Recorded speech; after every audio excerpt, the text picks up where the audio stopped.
What's up, everybody? The SEC getting closer to a 9-game conference schedule again. But could it be in 2025, or will we have to wait even longer? Locked On SEC starts right now. You are Locked On SEC, your daily podcast on the Southeastern Conference. Part of the Locked On Podcast Network, your team every day.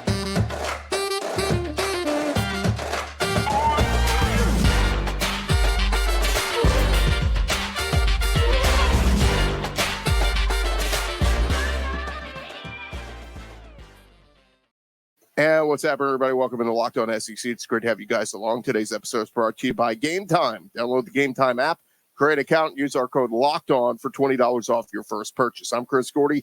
Thanks for making Locked On SEC your first listen every day. Shout out to our everydayers.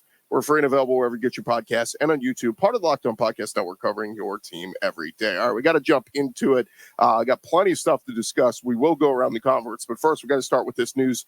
Coming out this week, Chris Del Conte over at Texas, talking about the future of the SEC and scheduling and what that could look like. And he kind of shed some light that the SEC could be moving to that 9-game schedule like we expected.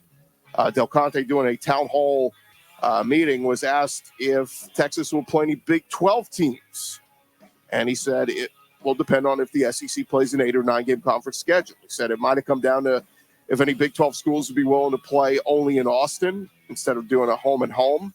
But he also pointed to the kickoff time for the Oklahoma game, typically at 11 a.m. Central. But Del Conte said he would support a move to the afternoon. He said that would be a fantastic idea. But as for the 9-game conference schedule, Del Conte said this. He said, quote, "We have 8 games scheduled right now. We're working on going to a 9-game schedule, but we have a ways to go with that. I would say this year we have an 8-game schedule. The following year we have another 8-game schedule. Then we'll look at going into a 9-game conference schedule."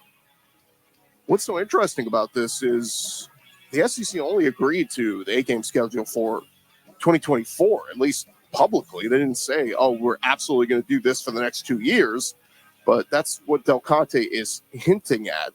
He went on to say, that it's looking like they will approve that 9-game conference schedule, although nothing has been finalized. Greg Sankey, we talked with him at SEC Media Days over the summer and asked him, what went wrong with the vote. Remember, they voted on this back in the summer. And the big problem was a lot of the middle-tier SEC teams didn't want to vote for this. Florida, Georgia, LSU, Missouri, and Texas A&M all voted in support of the 9-game conference schedule. Some of these other schools, like the Kentuckys, South Carolina, Arkansas, they enjoy having that 4 non-conference games, which basically allows you to schedule what we call cupcakes. Now, some of them do have their permanent rivalry non-conference opponents. Like Kentucky always plays Louisville, South Carolina plays Clemson.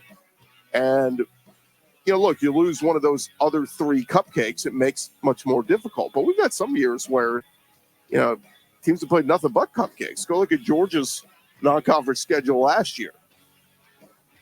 Now, one of those games is required to be a team from a Power 5. But, look, you can always find an Indiana, a Wake Forest, a BYU, a Syracuse. It's not hard to find that. But we'll be interested to see those coaches and ADs have to come to the table and say, all right, look, we're fine with the 9-conference schedule. Because look at it this way. Like, if you're Mark Stoops of Kentucky, even if you think you could beat Louisville, you schedule your 3 other, cupcake non-conference games. That's 4 wins right there. And then really you only have to win 2 games in conference to get to 6-6 and get to a bowl game. And I think a lot of coaches are looking at that saying that 6-6 and getting to a bowl game is what keeps my job every year. Look at Shane Beamer and Billy Napier this year. They fell short of that. They go 5-7 because the conference schedules were so brutally tough. But that's going to be one of the biggest challenges. You're going to have to win over those schools. And, of course, when more money is offered their way, I think a lot of them will come around on that. The other half of this, and yes, it's the issue with most things, it's money. The reason the SEC is not playing non-conference games this season is largely because ESPN wasn't going to pay for it. If you remember, the conference had just agreed to terms of the ESPN on a long-term new TV deal a couple summers ago, and that was when, the CBS deal was ending and they knew they were going to move full into the ESPN family.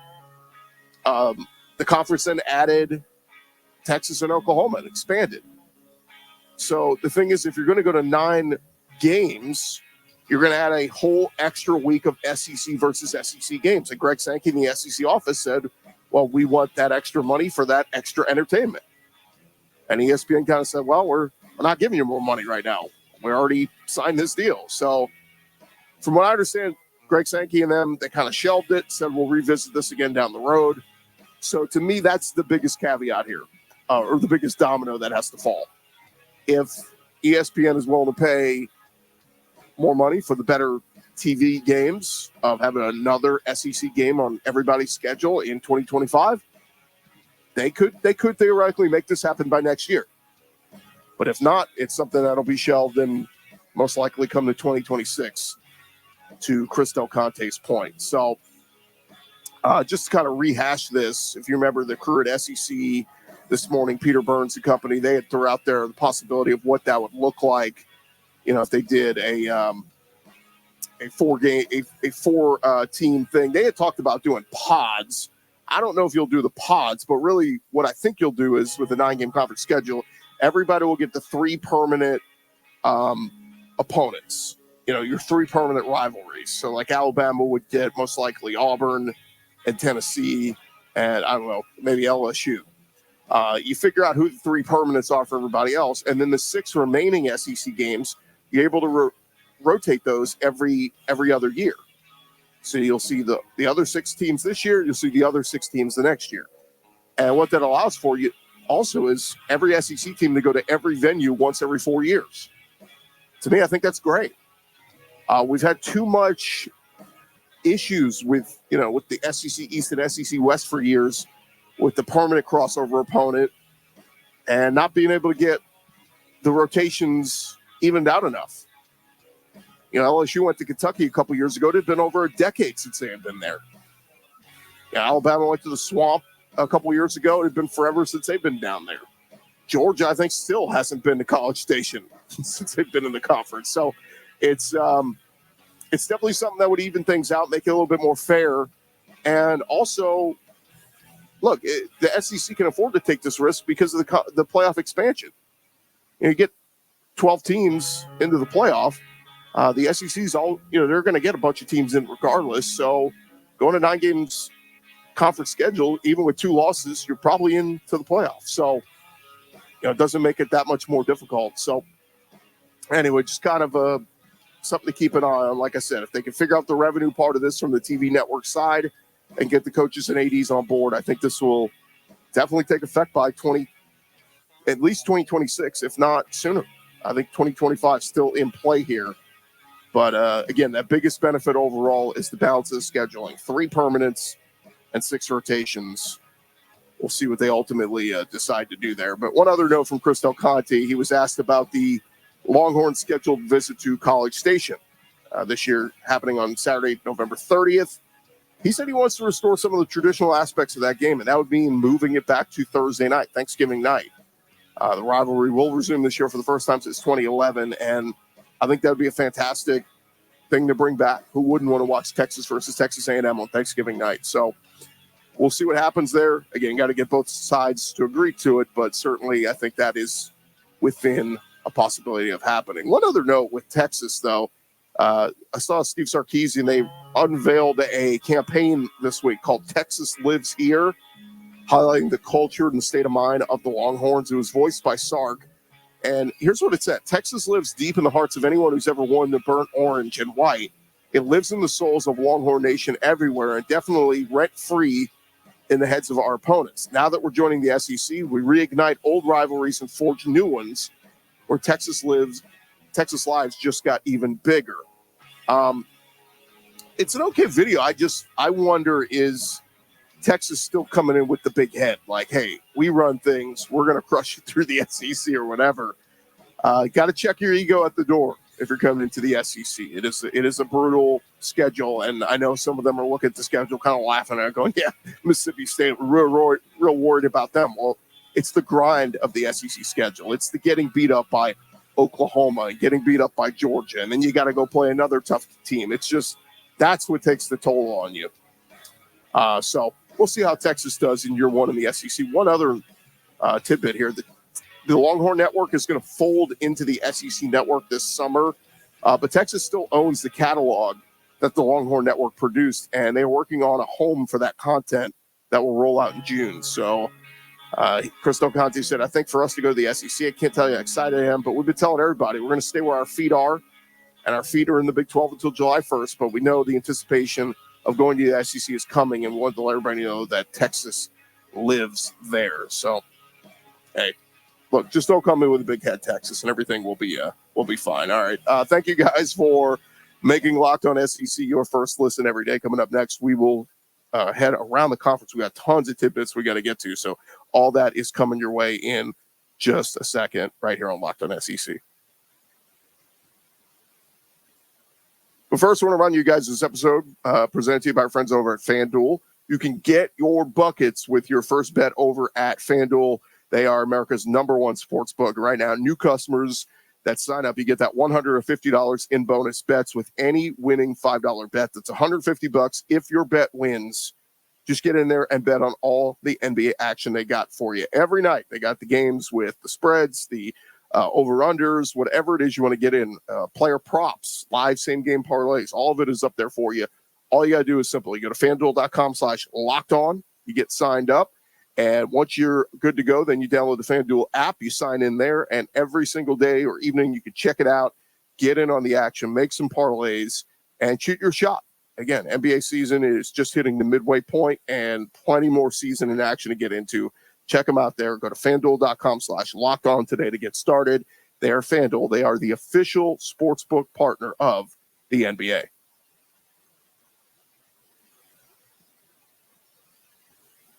And we roll along here on Locked On SEC. Thank you guys for making us your first listen every day. Shout out to our everydayers. Keep on coming back. We'll be back on Monday, recapping the weekend that was with plenty of news. So let's do this. Let's jump into it. Let's go around the conference. Plenty of action to discuss. Boots out to the right. Takes the handoff. What a catch! Around the conference. And we start over at Kentucky as Mark Stoops officially has his new offensive coordinator. Mark Stoops announcing the hiring of Bush Hamdan as the Wildcats' new OC and quarterbacks coach. He was at Boise State prior to this. And Stoops saying in a statement, I've known Bush for a few years, spent some quality time with him in 2021. I followed his career, been very impressed with him. He coached under Chris Peterson, Steve Sarkisian, Eli Drinkwitz, coaches I have a lot of respect for. Hamdan said in a statement, we're very excited to join Big Blue Nation. Really admire Coach Stoops over the years and everything he's done to build that program. It's an exciting time to be at Kentucky and be back in the SEC. So the Rich Scangarello hire didn't work out. You know, they had Liam Cohen a couple years ago, brought in Rich Scangarello, didn't do great.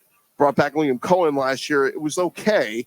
Liam Cohen jumping back to the NFL to be the OC at the Tampa Bay Buccaneers. So Bush Hamdan going to be running the offense there for the Kentucky Wildcats. Over at Alabama, Kalen DeBoer adding some responsibilities to the plate of two assistants he retained from the Nick Saban era. Defensive line coach Freddie Roach, he will get the title of associate head coach, while running backs coach Robert Gillespie has been named assistant head coach. DeBoer saying, after meeting both these guys, it was very clear to me that keeping them as part of our staff is going to be important to our success. We have great relationships with our players and our outstanding recruiters, and have proven to be some of the best coaches in the country. So, you know, you want to keep those guys, you got to give them a little bit of a pay raise, and give them a pay raise, you got to give them a new title. So makes sense there on that front.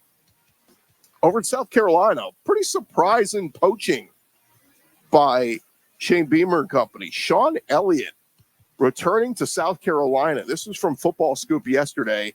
Shawn Elliott resigned from his position as head coach at Georgia State and will return to South Carolina as an offensive assistant coach. Elliott had previously worked at South Carolina from 2010 to 2016, serving as interim head coach after Steve Spurrier resigned. But at Georgia State, Elliott was head coach there for 7 seasons. Had 5 winning seasons there, 4 bowl victories, coming off a 7-6 season this past year. Won the famous Idaho Potato Bowl. And they just started up spring practice earlier this week. So pretty crazy that Shawn Elliott, 50 years old, is jumping ship from the head coach of Georgia State to go be an assistant coach in the SEC, not even a coordinator. So an interesting move there, to say the least. But we've seen a lot of movement here from coaches, with Chip Kelly resigning from UCLA to go be the OC at Ohio State. You had Jeff Hafley leave his job at Boston College to go be the DC for the Packers. Kane Womack left his head coaching job at South Alabama to go be DC at Alabama. It's crazy, but you got to think NIL and transfer portal and all that's maybe playing a part in some of this stuff and coaches moving around. But Shawn Elliott, just saw him down. We were in Mobile a couple weeks ago. Saw him at the Senior Bowl, hanging out. Looked happy. It's the Georgia State head coach now. He is an assistant at South Carolina. Over to LSU, you never want to make off-season news like this. One of their freshman running backs from a year ago, Trey Holly, is facing 3 felony charges, reportedly including attempted second-degree murder.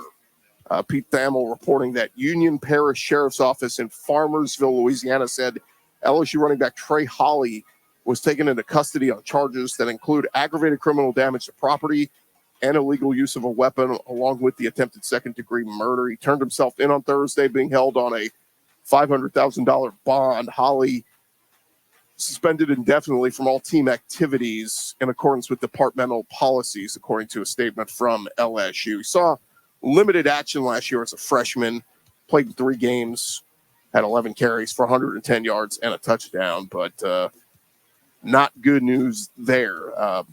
The other freshman running back from a year ago, Caleb Jackson, is the one that LSU is very high on, and a lot of people think could be the starting running back this year for them, but not good news there for Trey Holly. Very talented kid, but wait to see more details on that story. Meanwhile, LSU did find its new director of player personnel, poaching from another SEC school in Ole Miss. Preston Tiffany, been working with the Rebels for more than 3 years and previously worked at South Carolina prior to that, but he will replace Will Redmond, who left for a similar role over at Auburn. So it's kind of a SEC musical chairs. Will Redmond leaves LSU to go to Auburn, and now Preston Tiffany leaves Ole Miss to go to LSU. LSU had previously lost Jeremiah Bogan and Mike Ferrara to other schools as well, but Tiffany's the second Ole Miss staffer to be hired at LSU. Austin Thomas, previously chief of staff at Ole Miss, he's the new senior associate athletic director for football administration at LSU. Over Tennessee, we found out this week details on their spring orange and white game. They will play it amid construction happening at Neyland Stadium. Josh Heupel's crew will have their orange and white game at 1 p.m. Eastern on Saturday, April 13th. So circle that on your calendar. But capacity going to be significantly limited. Only about 10,000 fans will be allowed in the stadium due to the construction, continuing on the stadium's south and west side and upper north end. That game will air on SEC Network Plus, and they will have a big screen stationed in Lot 9 for folks to watch the game and tailgate. They'll also be having a baseball game going on against LSU that day as well. Over at Auburn, details came out on DJ Durkin's contract as new defense coordinator at Auburn. Auburn insider Matt Cohen cited a public records request, found out Durkin will be paid a salary of $1.2 million to be Auburn's DC this coming year. That salary could go up to $1.6 million by 2026. Of course, he's been an SEC DC for the last 5 seasons. He was at Ole Miss for 2 seasons and then A&M the last couple of seasons. So experience in the SEC coming to join Hugh Freeze's staff there at Auburn. Over at Florida, their coaching staff continues to shuffle.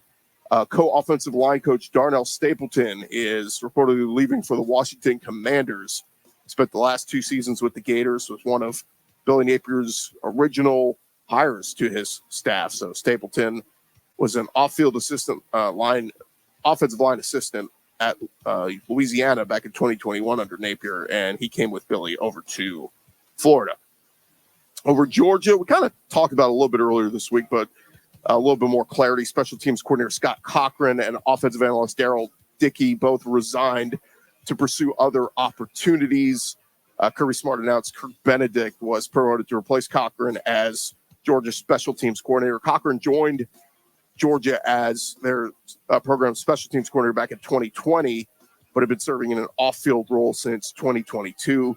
If you remember, before that, he spent more than a decade at Alabama as Nick Saban's strength and conditioning coach there for the Tide. Speaking of Nick Saban, Reese Davis talking about looking forward to having Nick Saban on the crew on College Gameday. On his College Gameday podcast, Reese Davis talked about expectations for him. He said, look, Nick has already shown a remarkable ability to slide into that seat and provide expert analysis. He handles the tapes well.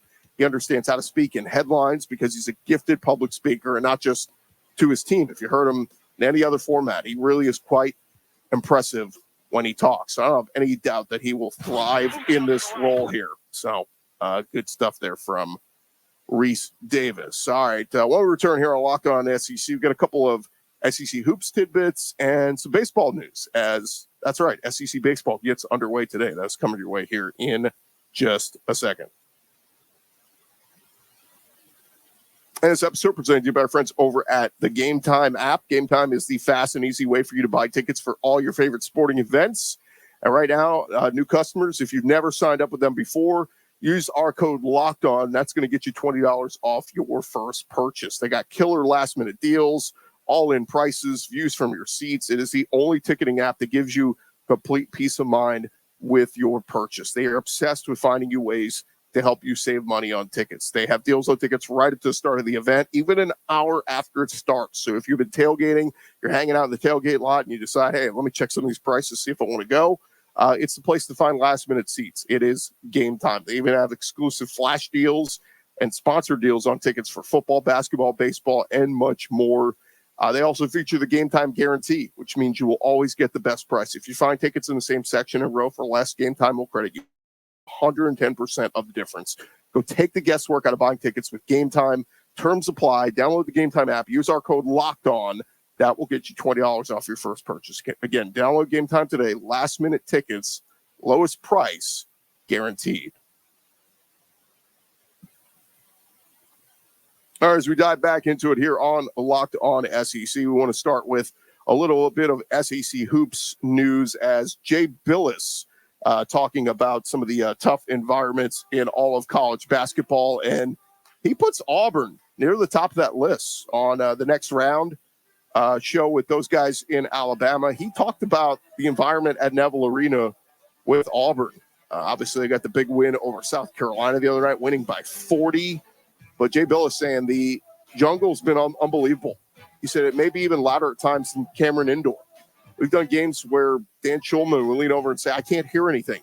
You think we're going out over the air?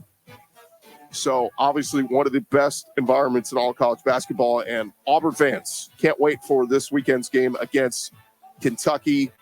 College Gameday sharing Thursday that Auburn fans already camping out ahead of the Game Day pregame show on Saturday, their visit to the Plains. Auburn joins Kansas as the only other program to have hosted Game Day in its last 4 seasons of travel. And going to be a lot of fun. Auburn has won 4 of their last 5 games. Meanwhile, the Naismith Trophy on Thursday announced 5 SEC players on their 30 players watch list, which are trimming down since we're at the midseason point. But Kentucky's Antonio Reeves makes the list. Tennessee's Dalton Connect. Alabama's Mark Sears, Auburn's Jahnae Broome, and A&M's Wade Taylor, all on that list. So good stuff there. One football nugget for those of you who care. EA Sports dropping a teaser trailer on Thursday announcing that the long-awaited video game is coming soon, still in the development. And EA Sports confirmed the game is set to come out this summer with a full reveal of the game set for May.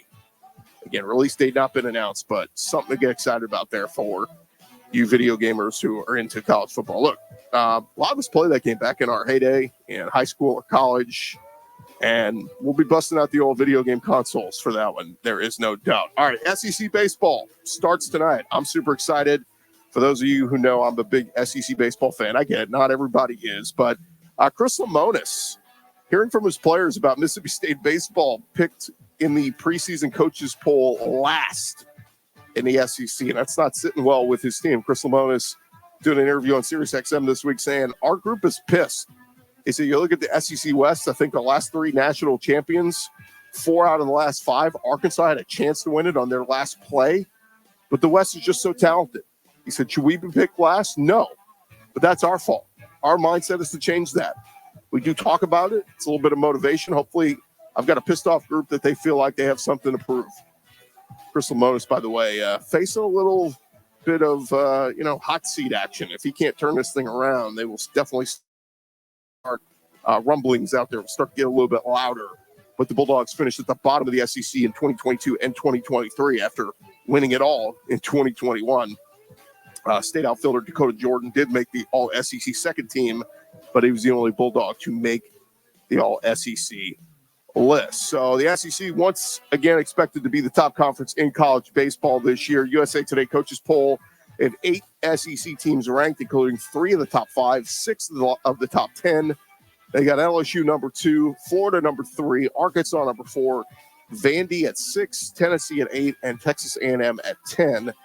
And that's not even to mention 4 other SEC teams received votes in the poll. Only Mississippi State and Missouri did not receive any votes. At least one SEC team has been in the finals in each of the past 6 College World Series and 14 of the last 15, with 4 of those featuring 2 SEC teams. But a little bit of primer heading into tonight. Arkansas picked as the favorite in the SEC West. That's, look, LSU won it all this past year, but they're not even picked to finish the SEC first in the West. It's Arkansas. The Razorbacks should have one of the best pitching staffs in the nation, headlined by Hagen Smith and Brady Tigert. Texas Tech transfer Mason Molina, rounding out that rotation. Razorbacks also added a ton of transfers to their lineup, and they have a couple of returning starters. Peyton Stovall, he's been a stud. Kendall Diggs as well. Over to LSU, they picked to finish second in the West. Dylan Cruz and Paul Skeens are gone, but Jay Johnson, he's got that championship pedigree now. And Tommy White, he is back, arguably the best third baseman in the country. Tommy Tanks, as they call him, and a very lethal LSU lineup. They figure out the pitching thing.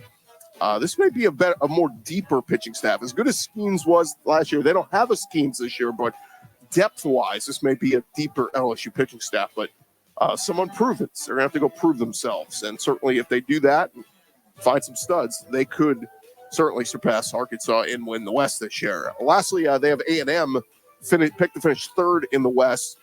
Pretty crazy when we're talking about they're picked to finish third in the West, and they're a top 10 team in the preseason rankings. But A&M offense is going to be really good this year. Outfielder Jace Laviolette and second baseman Ryan Targak are returning back to this lineup. Stanford transfer Braden Montgomery coming in, and the Aggies rotation coming together. Justin Lampkin in the mix.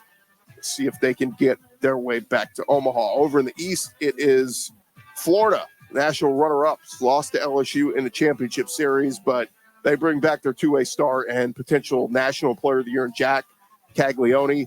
Also have some power bats in Brody Donne coming over from Virginia Tech and Colby Shelton from Alabama. On the bump, you'll have a freshman Liam Peterson and Cade Fisher moving from the bullpen to the starting rotation. So Florida, very lethal once again. Picked to finish second in the East, Vanderbilt, the Commodores, elite pitching and defense, but looking for that power at the plate. None of their projected starters have hit double-digit home runs in college, but on the mound, they may have the best staff in the nation with Carter Holton, Andrew DeCanich, and Grayson Carter, along with Devin Futrell. Some studs there on the mound. And then Tennessee picked to finish third in the East. Chase Burns transferring to Wake Forest. Was not what Tennessee wanted this offseason, but the Vols do still have a lot of big names on their pitching staff. Drew Beam, considered to be the ace of the staff. I saw they announced he's going to start the Saturday game this week, not the Friday game, but at the plate, Tennessee hoping for another big season from some guys like first baseman Blake Burke, Christian Moore at second, Hunter Ensley and Dylan Dreiling are their outfielders. So a lot of talent there as well. Looking forward to another awesome SEC baseball season. Hopefully you guys are as well. All right, thank you guys for making Locked On SEC your first listen every day. Shout out to our everydayers. Going back Monday on the show, recap all the action from the weekend. For your second listen, go check out Locked On's first ever national sports 24/7 streaming channel on YouTube. It's called Locked On Sports Today. Just search for it there on YouTube, streaming for you 24/7. I'm Chris Gordy. This has been Locked On SEC. We'll talk to you guys on Monday. Have a great weekend, everybody.